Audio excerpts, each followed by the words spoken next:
You're listening to Keeping It Real with Janine, your guide to living an authentic, healthy life podcast.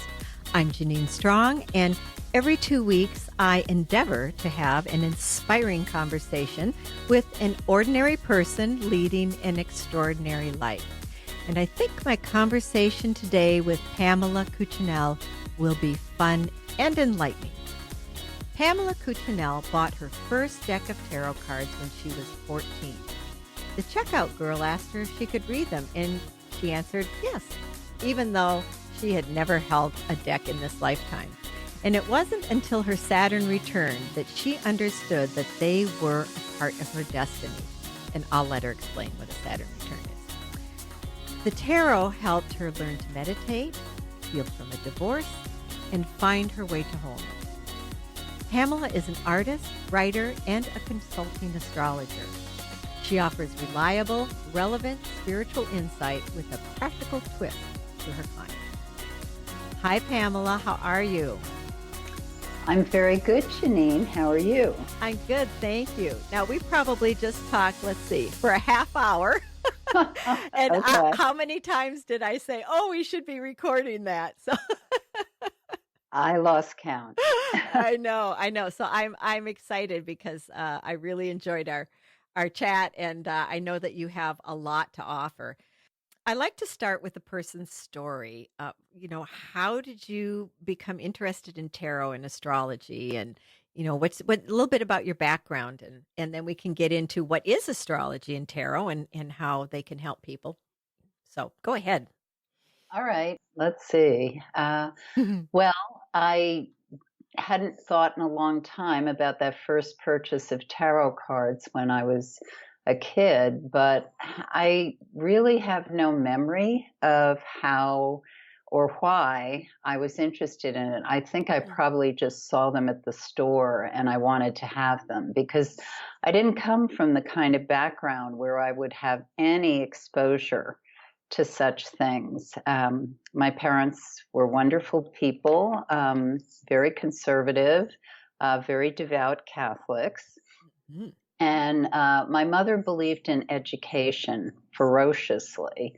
And so she didn't really restrict anything I read or played with because she just saw it all potentially as sources of knowledge. Mm-hmm. So in that way, I think she was a little unusual. But I had an interest in many things that were not what I was really exposed to. And I used to spend a lot of time in the library also reading about different things.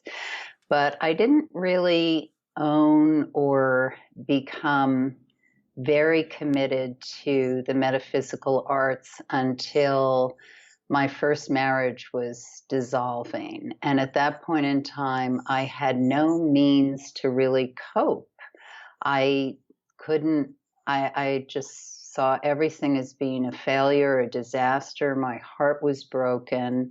And I realized I wasn't going to be able to drink a half a bottle of vodka every night, that I had to figure out a better course of self-care.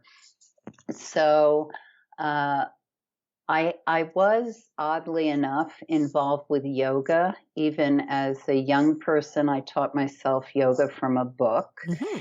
And one thing that had eluded me was meditation. So at this point in time, I thought, well, if I learned how to meditate, I would probably be calmer at this point in time. So a friend suggested that I start studying tarot cards to learn to meditate, which was a new concept to me. I hadn't heard that before. Mm-hmm. So I actually started studying tarot, rather deep form of learning the cards through it actually was a mail order service at the time, based in San Francisco. Okay. And so every week I would delve into a card.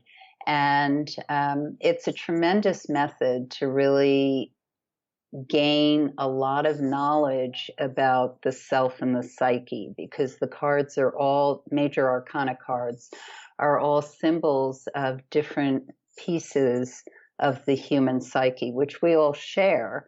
We just manifest them differently or deal with them differently at whatever time we happen to be going through. Mm-hmm. And then from that, people wanted me to start reading cards, which wasn't anything I had planned to do. And then they started taking me to dinner or giving me money for it.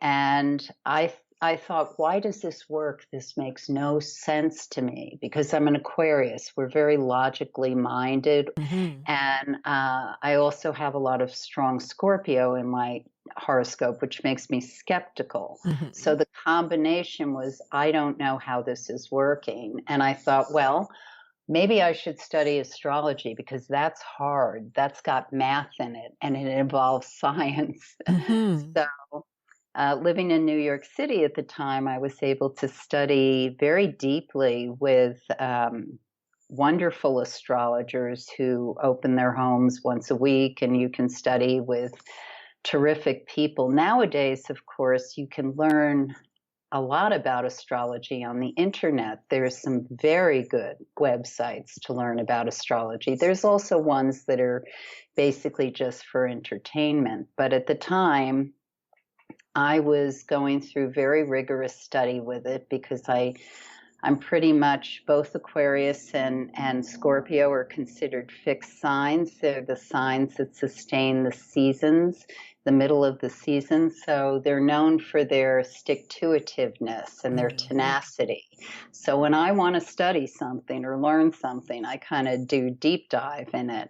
And at the time I was single, I had the luxury of time in between working, and that's all I wanted to do, was to study astrology. So, but what does that mean? What does it do for us? Well, one reason I was so interested in it was friends of mine had been studying astrology with a great astrologer, Rob Hand, who's written a lot of our foundation books when people are learning. And so they were able to see through my horoscope and this man I was interested in that probably the relationship wasn't going to work out. And the deal with this relationship was, I had met this guy one night in New York City, and he was a friend of a good friend of mine from Oregon. And you mentioned you had lived in Portland. So anyway, he and I he went home the next day, and both of us just kind of had this instant connection. And so we began this burning correspondence, and this is the old days with letters, longhand, and pre-internet or even fax. So it was really a trove of written material, sending photographs. Then we finally broke into phone calls, and eventually I agreed to go out to Oregon.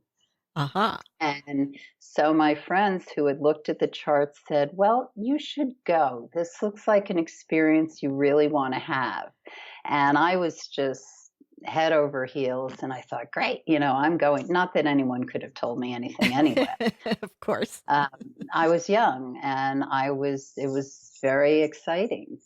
And so as soon as I got off the plane and started walking towards him in the airport, I thought, oh my God, this is a mistake. I did end up having a really good time most of the time in my visit, and Oregon is an amazing state. I saw desert, I saw mountains, I saw city, although Portland has changed radically since I was there. Oh gosh, we're talking almost 40 years ago. But I came back, and the first thing I did was go up to my friends and I said, what did you see that you didn't tell me? And that's in total candor.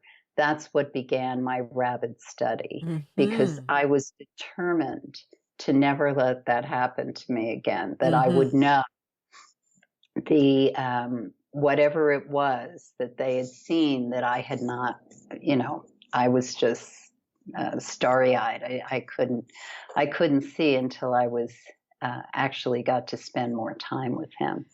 And so astrology shows us, it shows us the potential of a person. Mm. It shows us their raw data, the challenges and opportunities we have in this lifetime. And the thing about this particular guy and I that just was not in sync at all Hmm. is that a lot of people know astrology from sun sign columns. Right. I'm an Aquarius, so I look at this information about the month of March. And that's really only telling me about one aspect of my reality, Hmm. because the sun is how we shine in this lifetime. It's like knowing that Dave is a plumber or Jack is a lawyer. You know one thing about them that they really shine at and show to the world, but you don't know deeper pieces of their character or who they are. The moon sign that changes every 2.5 days gives us a lot more content about an individual, because that's talking about their emotional life, their Mm. habits, their patterns, how they respond in a crisis.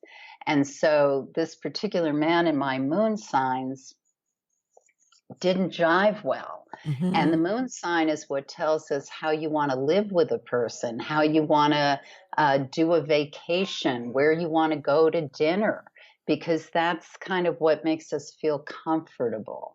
And it's not that people can't work together if their moon signs are disparate, but it's helpful to have that information so that you can see how you're navigating things. Yeah, because that sounds like everyday life, whether it flows or whether you're constantly kind of at odds with each other. Absolutely. It's Mhm. definitely everyday life. And so the other thing that we look at in the horoscope is, so the moon and sun are considered the personal planets, the lights. And then the rising sign is how a person appears, their persona. So it may not be how the person feels about themselves, but it's how the world sees them. Mm. So when somebody's writing a sun sign column, actually, if you know your rising sign, it's usually of more use to you if you're reading the sign that's your rising sign, also known as the ascendant, because that's how the astrologer comes up with the information. Mhm. So let's say you know you're a Aries and you have Capricorn rising. So read the information about Capricorn as well as Aries, and the truth is an amalgam of the two. Mhm. Mhm. Yeah, I've So always done that. I look at the rising, and sometimes I'll look at the moon, my moon sign too, and do all 3. mhm, mhm. And so the nice thing about all this information on the net and in sun sign columns is it gives people a lot of reason to be interested in astrology. And one thing I love about the internet, and also just there are a lot of really good astrologers out there who are sharing information now. So that helps people to see the validity of it, even though uh, traditionally valuing astrology has always been a little, not necessarily something people would be forthcoming with, Mhm. depending on the environment they're in. But I think that's one thing that is shifting somewhat, especially with younger people. They seem to be very curious about ways in which to understand how things are working, more than just taking things on face value. And that's also partly because our world is changing, and it's we see that mirrored in the sky. And I should explain that Mhm. when you look at a horoscope, or okay, let's say I'm looking at the astrology of a certain celebrity or person in the news. Okay. That person has a time they came in to the earth. Mhm. And so if I look at that horoscope and I juxtapose it with what's going on in the sky now, it's showing me geometric pictures that gives me information about what is pertinent or up for that person at this point in life.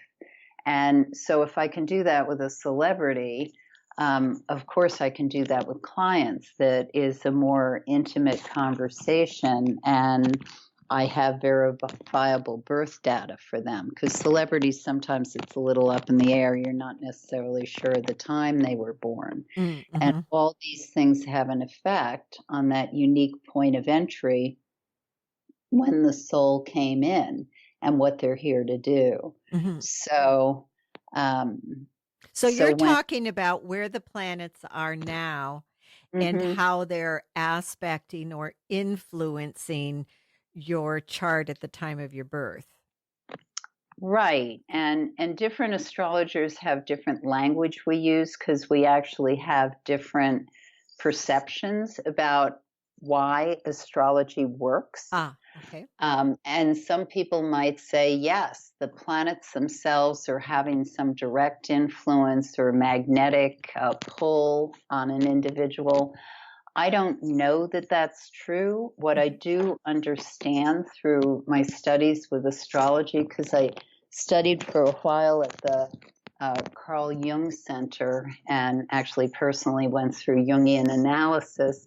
So Mhm. I'm a real believer in how symbols mirror what's going on with us psychologically. Mhm. So Mhm. the planets in the heavens, if we look at a planet like Jupiter, Jupiter was the king of the gods, the sky god, and Jupiter, the planet, is the largest planet in our solar system. Jupiter is said to be the great benefic, the planet of good fortune, and was the god of good fortune. So, what's interesting is the planet Jupiter, of course, by its gravitational pull, prevents asteroids from falling into Earth. So, Hmm. there is a lot to say about the actual planet energy in relation to what's going on here on Earth. But looking at it just symbolically, when somebody's going through a Jupiter transit, let's say they have Jupiter on the sun or on their rising sign, it could be a very lucky time for them, a time when people see them more, when opportunities come their way. Mm. For a woman who's telling me she's trying to get pregnant, I'm going to look at where Jupiter is transiting so that I can work with that and the phases of the moon to let her know what her most fertile times would be. Mhm. So there's a lot of useful information that can come out of astrology, just looking at the symbolic context of each planet in relationship to the person's individual horoscope. Mhm. Mhm. And how does we hear a lot about it? Just this just popped into my head, so I'll go with it. We hear a lot about Mercury's retrograde. Right. What does that mean, and how does that tend to, on a general level, how does that tend to affect us? Well, Mercury goes retrograde about 3 or 4 times a year, depending on the year. And what that means is that from our perspective here on Earth, the planet seems to be moving backwards. It's like uh, all planets have different orbital cycles. So if you're on a train going at a certain velocity and you're watching a car on the road, that car may seem to be going backwards because the car is only going 40 miles per hour and the train's going 50 miles per hour. They're both going in forward motion, but it's how it appears. So again, what that means symbolically is Mercury was the messenger god. The Mercury was actually very important because he was one of the few gods who could move between the heavens, earth, and the underworld, the world of death.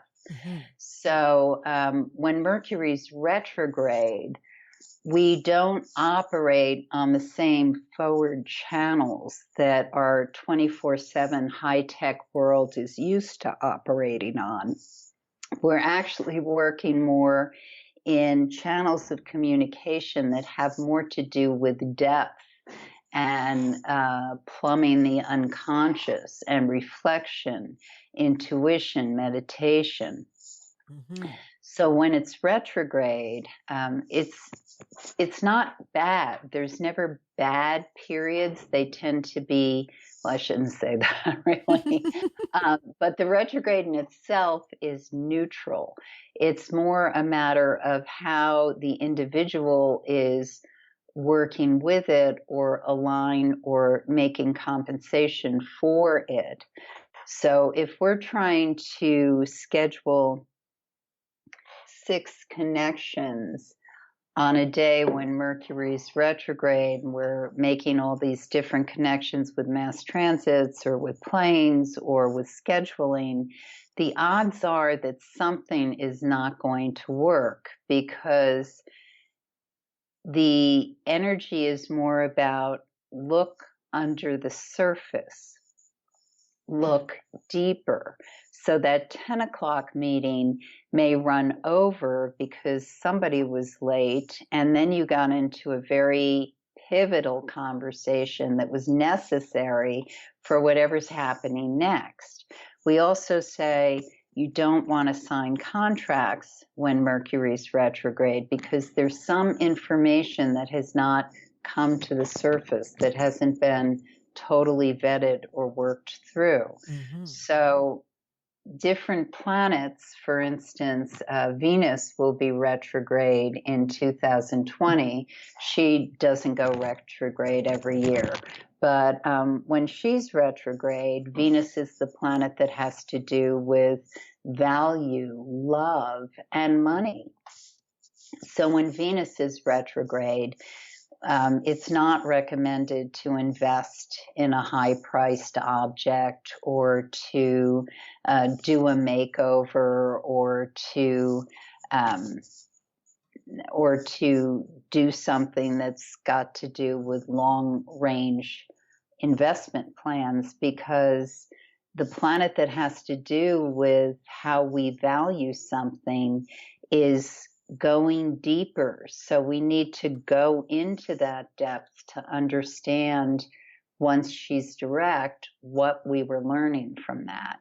And that's what Mercury teaches us too. It's so fast because it happens so often that many people are not really aware of it unless they're working in communications or they're Geminis or Virgos, because those are the signs that are linked to the planet Mercury.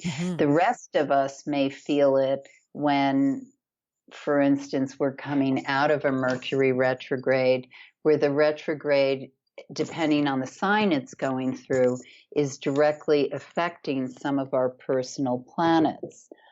For instance, before we started talking, I was saying that Mercury was just retrograde in the sign of Scorpio. So someone who has the Sun in Scorpio or Mercury in Scorpio, Venus in Scorpio, and it's not unusual to have these planets all in the same sign because they travel so closely with the Sun. That person is going to feel the effects of that retrograde more than a Scorpio ordinarily would. And I certainly did feel this last one. Do you know how long Venus is going to be retrograde in 2020? Sure. Venus is going to be retrograde from May 13th to June 25th. Okay. Everybody might like to know that. Yeah. Actually, I'm going to my goddaughter's wedding at the end of June. So fortunately, she scheduled it once Venus was direct. Did she do that on purpose? I don't know. She said she knows she can ask me anything, but sometimes when you're that close to a person, Yeah. they might figure out things on their own. And as I said, she is one of those millennials, young people who are very interested in astrology. And yeah, Why so why do you think astrology has been so maligned? That's what I want to say. Why has it been so maligned? Why do people think there's no validity to it? I often wondered that. well, we're recovering from a long period of calculated, strategic um, power play, which stems from actually, quote, the Age of Enlightenment and what was going on with the church at the time, because astrology was very threatening to powers that wanted to um, have people think that they had all the answers. I mean, astrology I see as being a tool that, I mean, whether you believe in God or the higher power or whatever, I see it as being a tool that is available to us to help us work more consciously with our lives. I don't see it as being a threat or that one can't believe in a certain god or religion and still be a practicer of astrology. The New Testament talks about the three wise men, the Magi, who one priest said to me a while back, a Jesuit, he said, well, they were astrologers. So it depends on your perception or your point of view. But at the time that science especially was so threatened by astrology, because astrology works, there is another form of astrology called heliocentric, but most astrologers work geocentrically, putting the Earth in the center of the horoscope, because people are born on Earth. So we're looking at what's going up around in the sky. But at the time that it was determined the sun was the center of the universe, astrology was seen as a pseudoscience. And I don't really see astrology as a science. I see astrology as an art form that works with science. It gets its information from understanding science, astronomy, geometry. That's where the information stems from. But I don't pretend to be a scientist. I am a person who's working with information that's available to us and interpreting it through symbolic language. So astrology has been, I have actually one of my old college roommates is married to an astrophysicist for NASA. Names will not be mentioned, but anyway, it was painful to him when I first started to study and get involved in astrology, and that gave me an insight, because if you're someone like Neil deGrasse and you're at a cocktail party and somebody comes up to you and says, oh, I love astronomy, I'm a Libra. That's the last thing he wants to hear. So, of course, people like he and Carl Sagan were always great disparagers of astrology. And because I have been at parties where I've told someone I'm an astrologer and they start talking to me about astronomy, and I correct them and I say, I take my information from astronomy, but I'm not an astronomer, I'm an astrologer.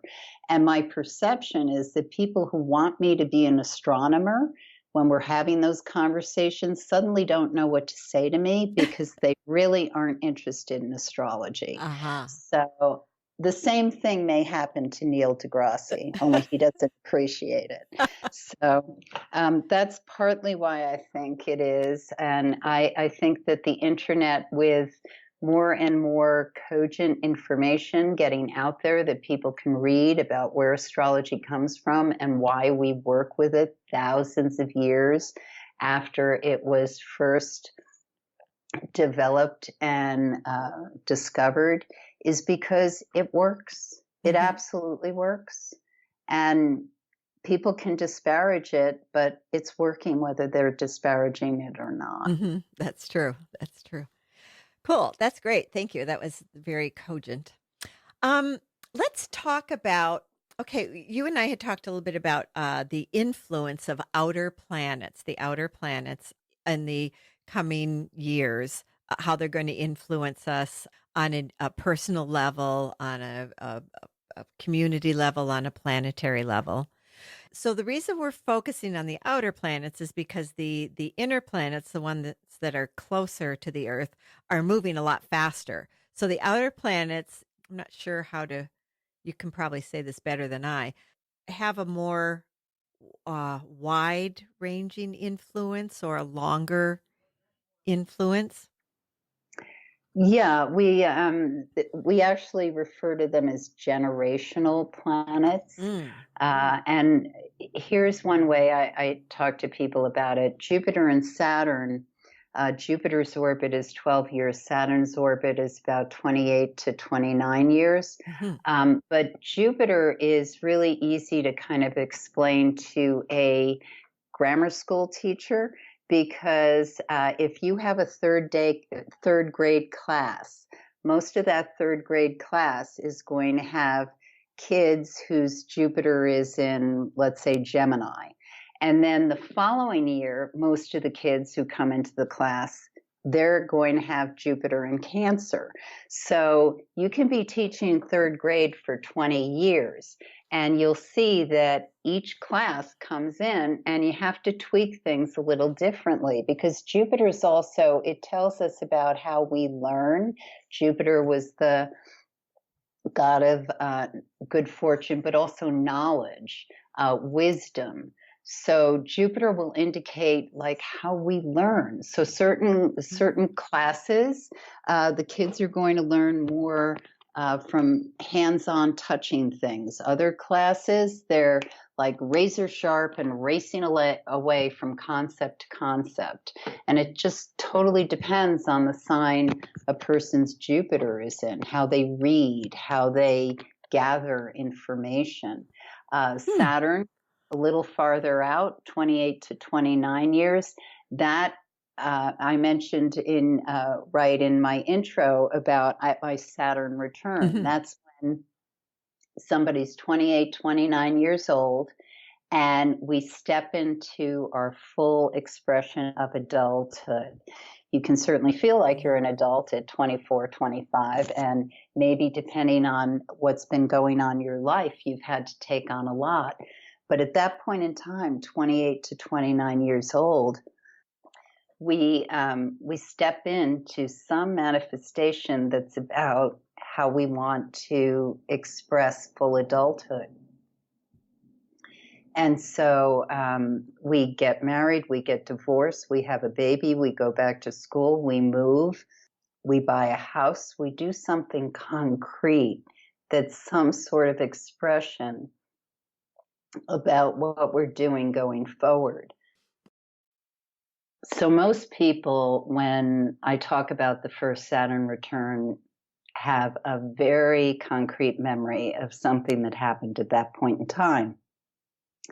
The outer planets, Uranus, Neptune, and Pluto, much more slow-moving planets because they're farther out from the sun.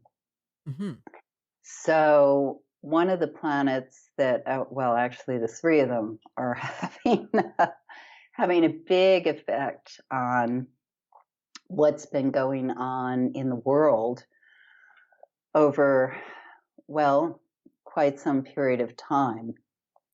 And Pluto Pluto is in the sign of Capricorn now, and it entered Capricorn in 2008.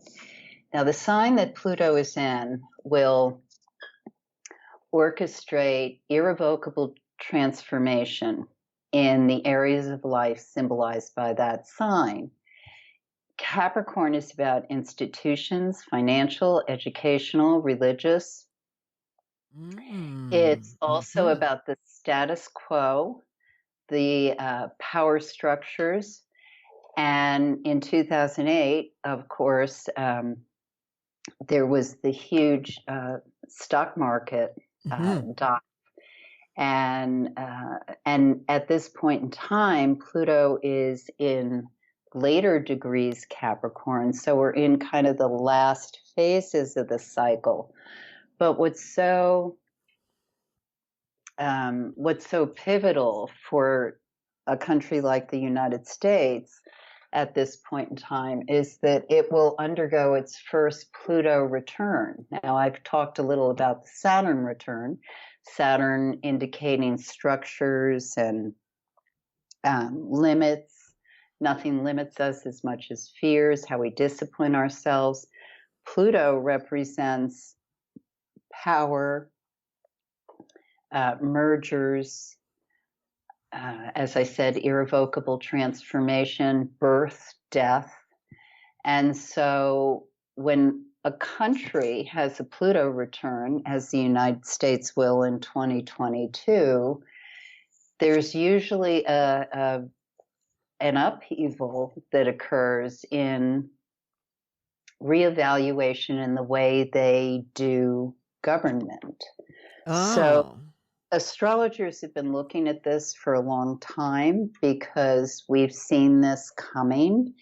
And the next year, 2020, is going to be a very, challenging year in many ways because Saturn, also in the sign of Capricorn now, makes a conjunction, meaning that if you look up in the sky and see the planet Saturn with a telescope, way, way behind it is the planet Pluto.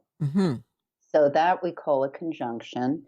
It only happens once on January 12th, and there may be nothing major in the news that day. But what's happening is that we are in this place, which is all about we're experiencing external things that will come from things that have been working under the surface for a long time. So, so that's going to kick off the theme of next year, which not just in the United States. I'm talking about the United States because the United States is going through a transit like a human being would. This is just a big one. A human being will never go through a Pluto return because its orbit is about 242 years. So well, that makes sense. That's never going to happen. We do go through Pluto transits, but they're more a 90-degree angle or maybe a 180, but never the entire. And even though 180 degrees, I mean, somebody would be very old. So anyway, so we look more about how this affects longer lasting institutions than individuals. Okay. And so tracking that, looking at countries like the UK or whatever, one can get information about how this manifests.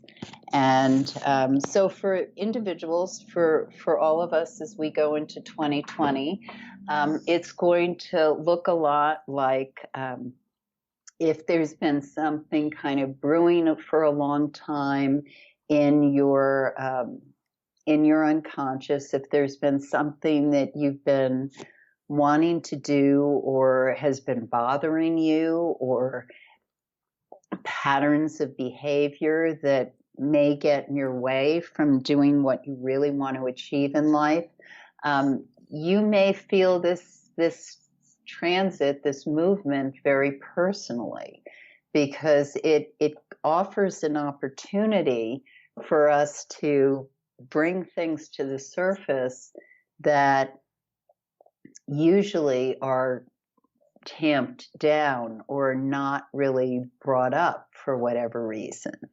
And when we bring them up, when we externalize them, it's because, well, I think one indication of this in the United States certainly is racism. That's been a issue in the United States since it was founded.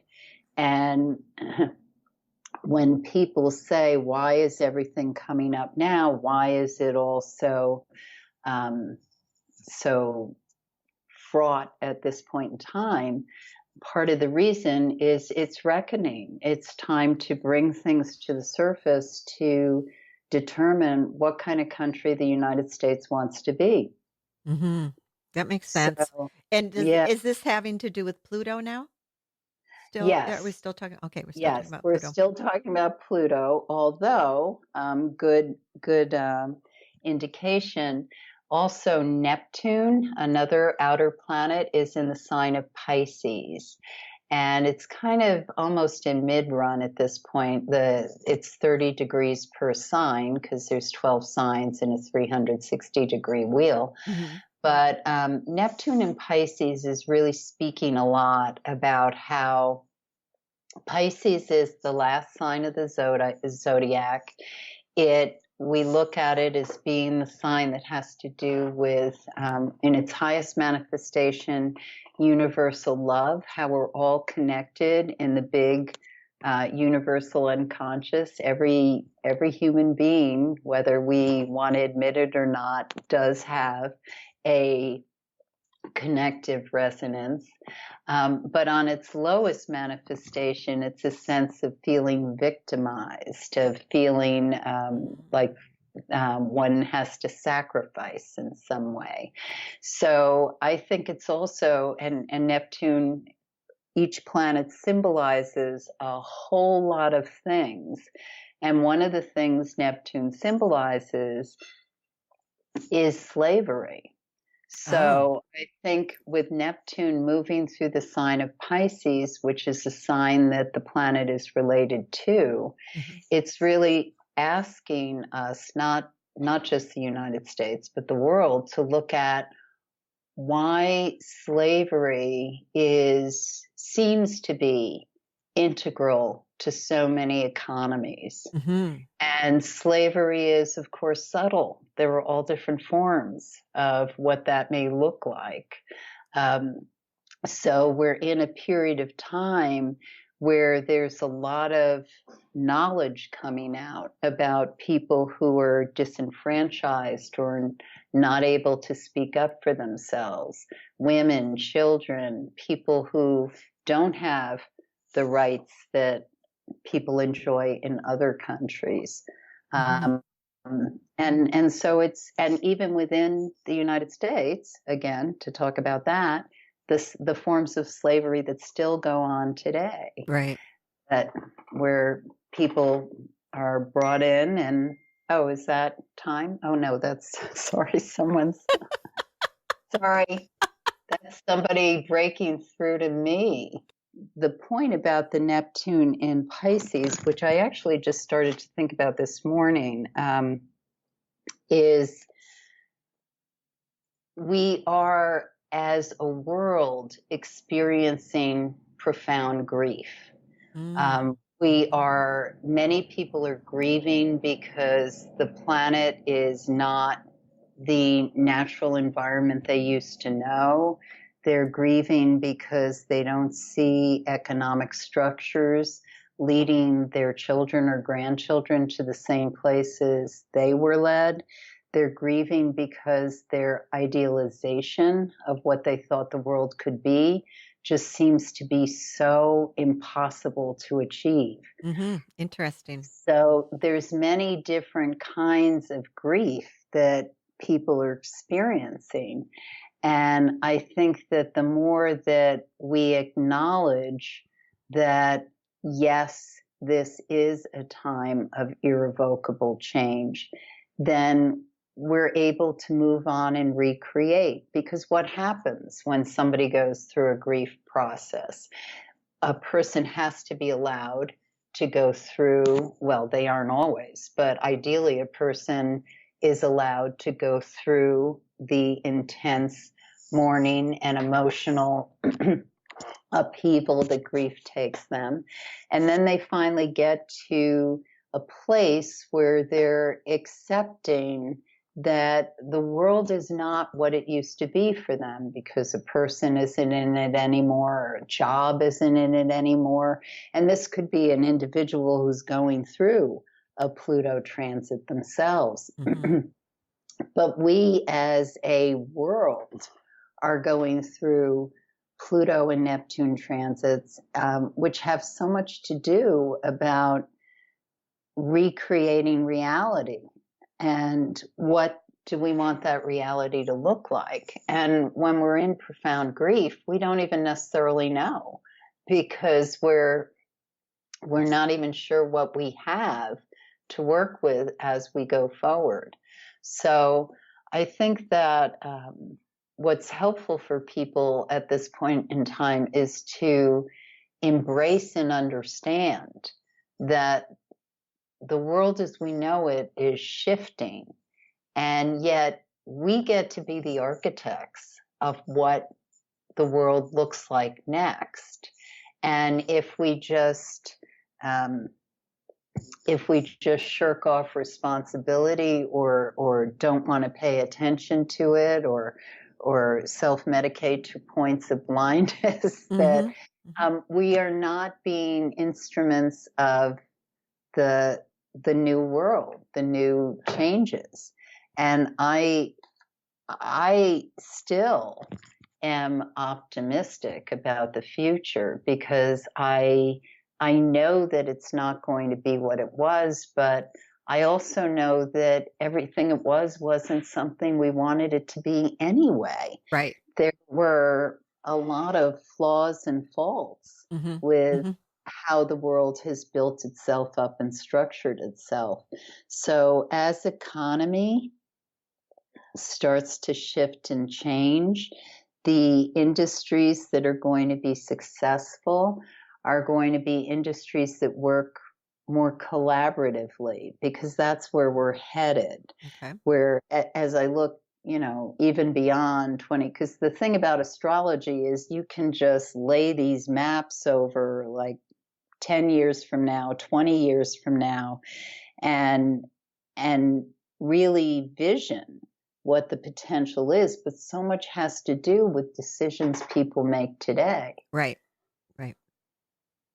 So do you see that really helps give some sense of, like you said, optimism, of inspiration, that, we are the architects of this, whatever is evolving.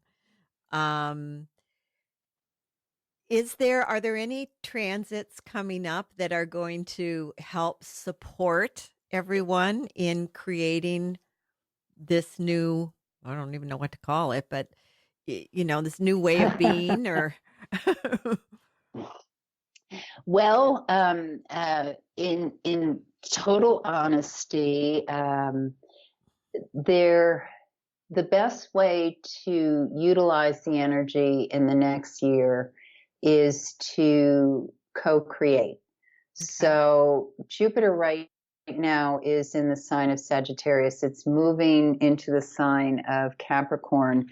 And once it moves into Capricorn, it's not really comfortable in Capricorn at all, because Capricorn is the sign that's linked to Saturn. Mm-hmm. And Saturn is kind of the opposite energy of father authority that Jupiter is. Jupiter is more, let's go out, let's expand, let's explore. And Saturn's like, hunker down, study, do what you have to do, be responsible. Mm-hmm. So energetically, they're very different.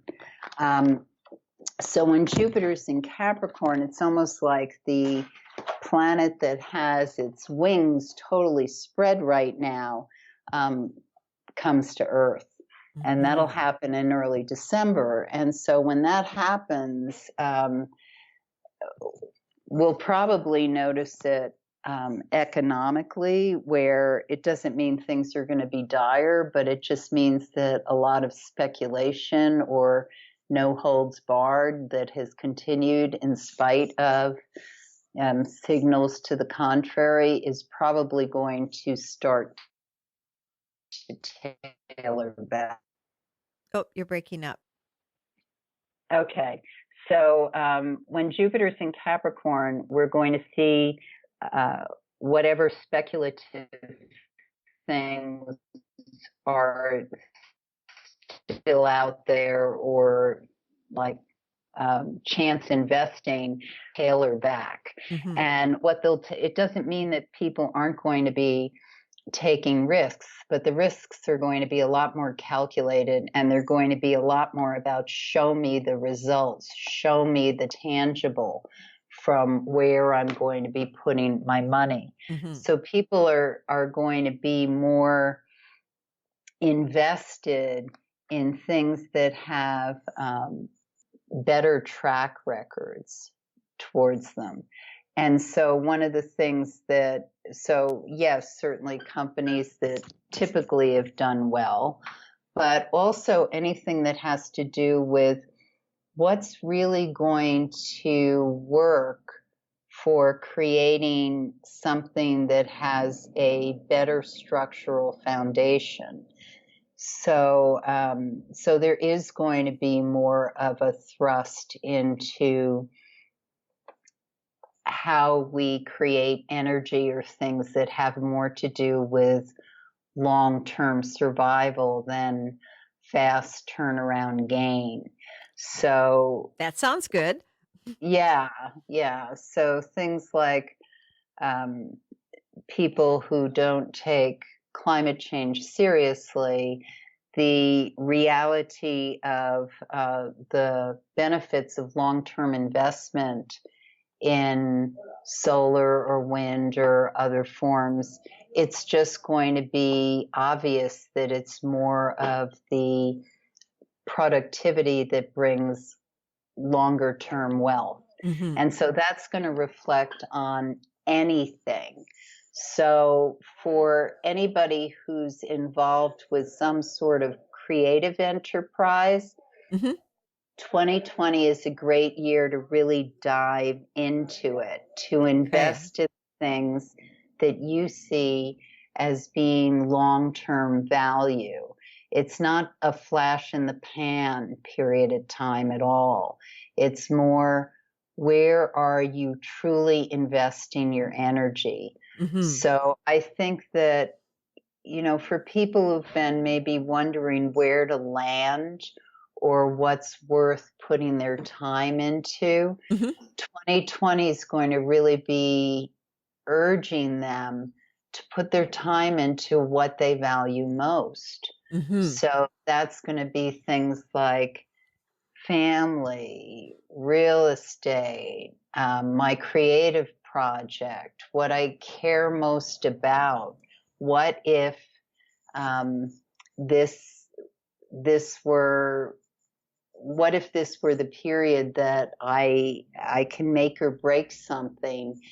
What do I want to be doing? And so just checking out Netflix and streaming for a weekend may not be as compelling to people as it's been in this period where they kind of need to check out now and again. I think there'll be more checking in that happens in 2020 because it's we're kind of being asked to step up to what we care most about. So it would be a good endeavor to look at what you value. Now, it's interesting. I'm going to do a newsletter on values clarification, and how to do that, because that's where it would be best to put your attention, your time, your energy, your to walk your talk. and and Absolutely. and really look at, what do you value? What are your highest values? And are you Hmm. putting your time and energy in support of those values? Right, right. Because there's so many distractions Mhm. nowadays. Yep. It's so easy to kind of come home and forget about what you really wanted to be doing with your free time. Mhm. And people will just turn on the internet and 3 hours later they realize, oh, I I need to cook dinner. Yeah, I know. I know. Well, So, and that may be okay if what you're doing online is in alignment with what it is you really want to be expressing or doing. mhm. But yeah, I think the value thing sounds like a very topical exercise that people could really benefit from. Mhm. Yeah, I think it's important. I've always found it to be very helpful, and your values change as you grow older, as your life experiences change. They so it's something that's good to do every once in a while, because it's not static. Right, right. I wrote something down that you had said at the beginning of the conversation.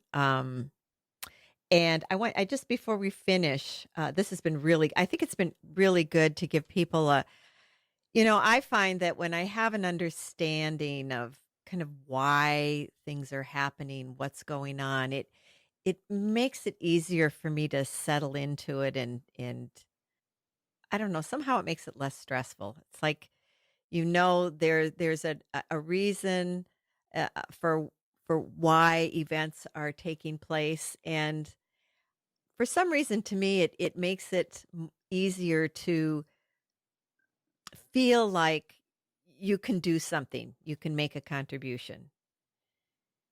Yeah, yeah, absolutely. A lot of times people will just say to me that they feel validated or that Mhm. they're calmer about knowing, there we all have difficult periods we go through right now. As I said, we're going through it globally, Mhm. but for some individuals it's even more intense because where the planets are triggering parts of their personal horoscope. Right. And if somebody has a map, a time frame of it, and they know that it has a beginning and an end, Mhm. then it's easier to process through it because they see there's a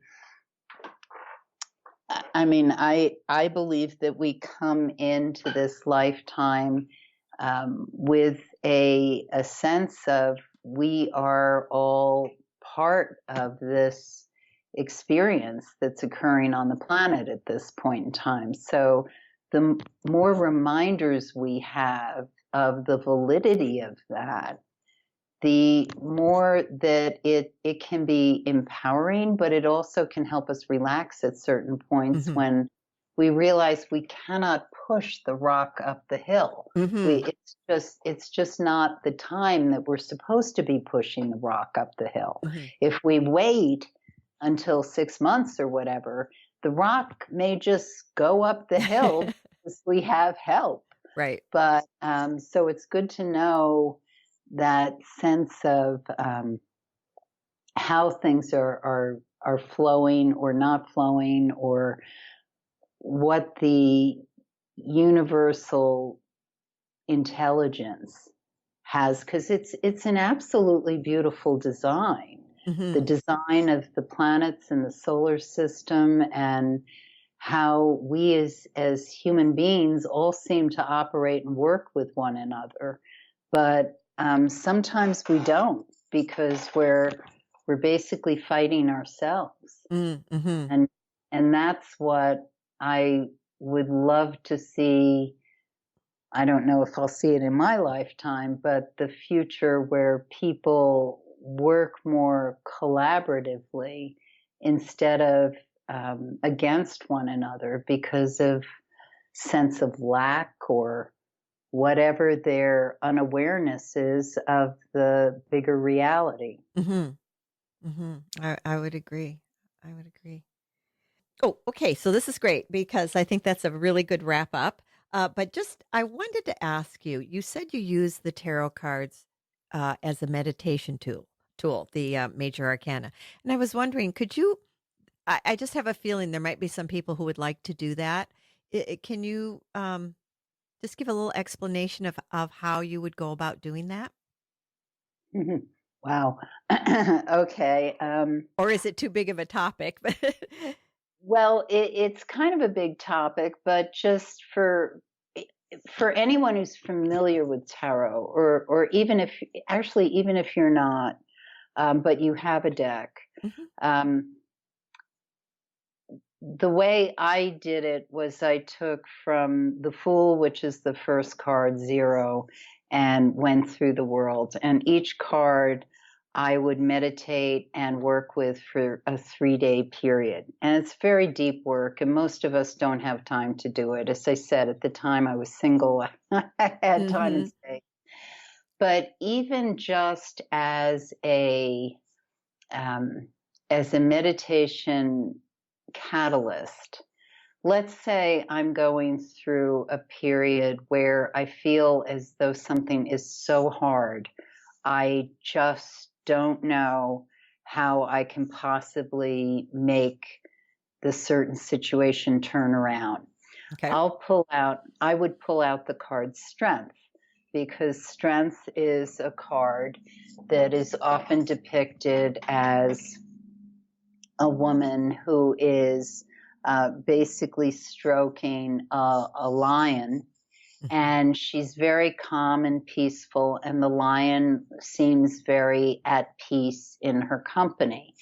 And the symbolism of the card is that each of us has the strength to work with the natural environment to make things that we would ordinarily be afraid of something that we're working in harmony with. And that's just a very shorthand to the card Strength. Mhm.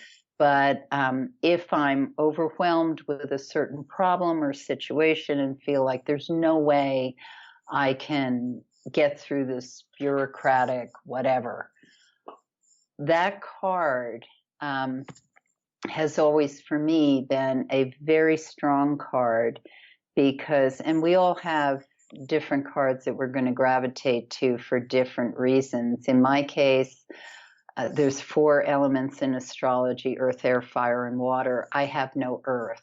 Mm. So, Strength to me is a card that reminds me that I am part of the earth and that I have access to all the energy and force of the earth, which is a tremendous force to have Mhm. to make things happen. But I cannot do it without aligning myself with the force of the earth, which is what the lion represents too, a creature of the earth, of the wild environment. So I would use Strength to I'd prop it up in front of me.